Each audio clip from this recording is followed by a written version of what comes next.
जब वो औरत कुछ रख रही थी तो अचानक इसे अपने को लहू पर सर्दी सी महसूस हुई। उसने पलट कर देखा तो पिछले हिस्से में एक इंजेक्शन लगा हुआ था। इसी लम्हे एक औरत उसकी तरफ आई। अना के संभलने से पहले ही वो बेहोश हो गई। इस औरत ने सीधा उसे डिक्की में डाल दिया। फिर वो औरत वहां से गाड़ी चलाकर चली गई। जब अना होश में आई तो उसने देखा कि उसे वीराने में लाकर एक चेयर के साथ सख्ती से बांध दिया गया है।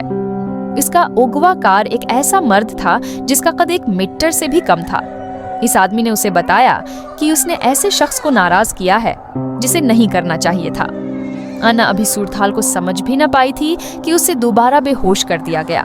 फिर उस आदमी के साथियों ने अना के पेट में एक नली डाल दी। इसके बाद उन्होंने उसमें तेज अर्तिकाज वाली ववडका इंडील दी। उन्होंने औरत को ड्राइविंग सीट पर बैठाया और फिर जैक लगाकर गाड़ी को ऊपर उठा दिया।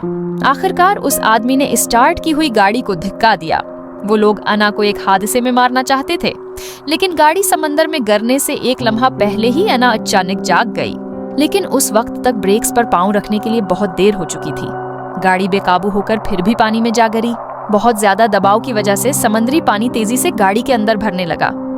अना ने फौरन अपनी सीट बेल्ट खोली और बैक सीट की तरफ बढ़ गई। उसने पूरी ताकत से शीशा तोड़ने के लिए लात मारी। आखिरकार जब वो दम घटने ही वाली थी कि वो गाड़ी से बाहर निकलने में कामयाब हो गई। तहिम ऐना के साथ ऐसा सलूक होना दरअसल उसकी अपनी ही हरकतों का नतीजा था। बज़ाहिर ऐना एक नर्सिंग होम की डायरेक्टर थी, लेकिन पस्सी पर्दा वो वहाँ के बूढ़े रहायशियों से पैसा कमाती थी। वो सिर्फ बूढ़ों का उस वक्त तक ख्याल रखती जब तक वो उसके लिए बेकार न हो जाते। एक दिन अना की मुलाकात एक बहुत अमीर उम्र रसीदा खातून से हुई जिसका नाम सारा था। सारा के न कोई बच्चे थे और न ही रिश्तेदार, लेकिन उसके पास लाखों के उसासे मौजूद थे। लिहाजा अना ने उस बूढ़ी औरत के मुआलिज को ढूंढ निकाला।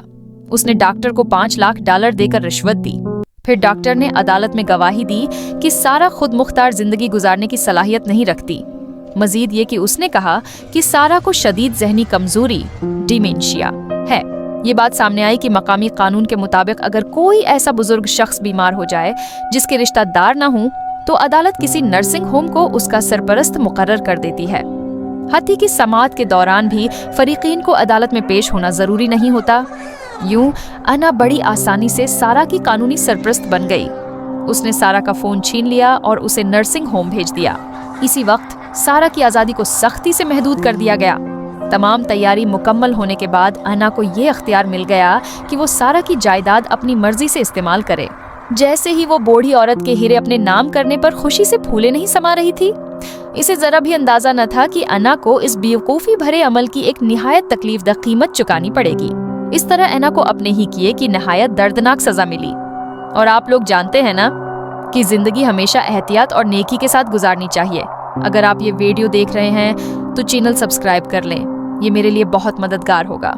अगर न भी करें तो कोई बात नहीं, आपका दिन खुशगवार गुजरे। आप सबसे मोहब्बत है।